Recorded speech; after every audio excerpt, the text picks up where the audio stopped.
ആദ്യം തന്നെ കാട്ടാൾ എന്ന സിനിമയുടെ ഇമ്പോർട്ടൻറ്റ് അനൗൺസ്മെന്റിനെ പറ്റി പറഞ്ഞു തുടങ്ങാം. ഈ സിനിമയിൽ എൻ ക്രെഡിറ്റ്സ് ഉണ്ട്, 3 എൻ ക്രെഡിറ്റ്സ് ഉണ്ട്. അതിനകത്ത് 2 ടൈറ്റിൽ കാർഡ് കഴിഞ്ഞതിന് ശേഷവും ഒരെണ്ണം പടം കംപ്ലീറ്റ്ലി കഴിഞ്ഞതിന് ശേഷവും. ഞാനിങ്ങനെ എടുത്തു പറയാനുള്ള കാരണം എന്താണെന്ന് വെച്ച് കഴിഞ്ഞാൽ, ഈ പടം കണ്ട് നിങ്ങൾ എന്തായാലും ക്ഷീണിക്കും. അപ്പോൾ അവർക്കുള്ള എനർജി ബൂസ്റ്ററാണ് ഈ സിനിമയുടെ അവസാനത്തെ എൻ ക്രെഡിറ്റ്സ്. അവിടെയെങ്കിലും കുറച്ചെങ്കിലും നിങ്ങൾക്ക് സാറ്റിസ്ഫാക്ഷൻ കിട്ടുമെന്ന് ഞാൻ പ്രതീക്ഷിക്കുന്നു. അതല്ലാണ്ട് ഈ സിനിമയെ നോക്കിക്കഴിഞ്ഞാൽ ഈ പടം 2 മണിക്കൂറാണ്. ആ 2 മണിക്കൂർ ആകെ ഒരു 15-20% മാത്രം നമുക്ക് എൻജോയ് ചെയ്യാനും വിസിലടിക്കാനുള്ള നേരമുള്ളൂ. അതല്ലാണ്ട് ഈ സിനിമേനെ മൊത്തത്തിൽ നമ്മൾ തിയേറ്ററിൽ പിടിച്ചിരുത്താനുള്ള ഒരു റീസണാണ് രവി ബസ്റൂറിന്റെ മ്യൂസിക്. പക്ഷെ രവി ബസ്റൂർ മ്യൂസിക് പോലും ഇടയ്ക്ക് ഭ്രാന്ത് പിടിച്ചു. അത്രയും ഓവർ യൂസ്ഡ്, ഭയങ്കര ലൗഡായിരുന്നു. എല്ലായിടത്തും ഇതിന് കുത്തിക്കയറിയിട്ടുണ്ട് മ്യൂസിക്.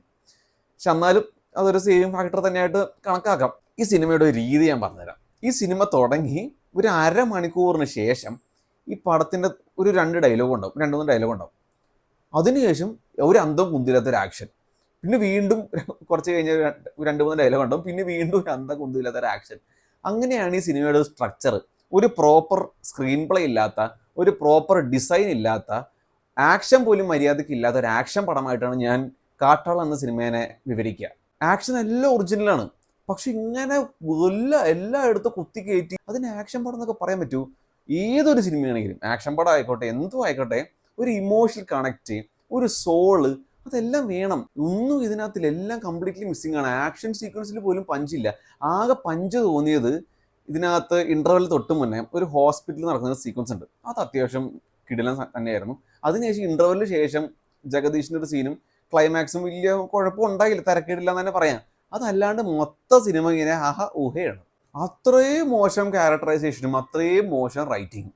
ഈ സിനിമയെ ഞാൻ എങ്ങനെ വിലയിരുത്തുന്ന വെച്ച് കഴിഞ്ഞാൽ, ബിലോ ആവറേജും അതേപോലെ അപരാധത്തിന് ഇടയ്ക്ക് എന്തെങ്കിലും ഉണ്ടെങ്കിൽ അവിടെ ഞാൻ ഈ സിനിമയെ കൊണ്ട് ഇങ്ങനെ വെക്കും.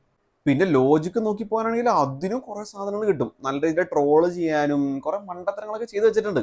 ഈ സിനിമ ഇങ്ങനെയുള്ള ഏറ്റവും വലിയ കാരണം ആരെന്ന് വെച്ച് കഴിഞ്ഞാൽ ഇതിന്റെ ഡയറക്ടർ പോൾ ജോർജാണ്.